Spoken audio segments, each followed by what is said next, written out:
à ceux qui ont choisi un sujet actuel et brûlant.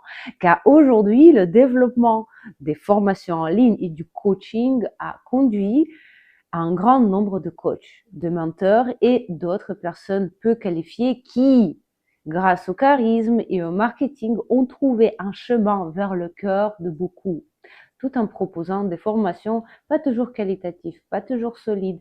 Et c'est cette douleur que les producteurs du film ont touché et bravo, ils ont raison. Et je crois que le point positif s'arrête là. Nous avons plusieurs intrigues et naturellement, la première et principale concerne le coaching.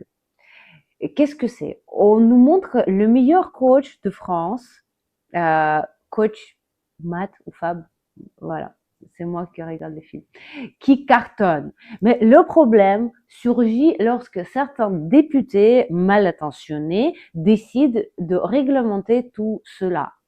Vous le savez peut-être, en France, cela n'a pas encore eu lieu. Mais je peux vous dire, en Russie, cela s'est produit il y a déjà 3 ans. L'enseignement du coaching, de l'enseignement en ligne en général, a été interdit sans diplôme spécifique. Quand on sait comment le marché réagit à ce genre de choses et comment il le traverse, dans le film, c'est exactement égaré. Parce qu'en réalité, un coach qui a bâti une grande entreprise, c'est pas seulement quelqu'un qui influence la conscience des gens par différentes méthodes. C'est aussi un entrepreneur expérimenté qui très probablement a déjà affronté de nombreuses difficultés.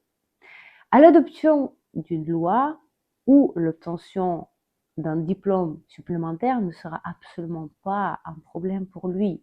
Ce ne sera qu'un défi parmi d'autres. Cela ne pourrait pas conduire à une panique, mais aussi une panique dramatique que celle montre dans le film.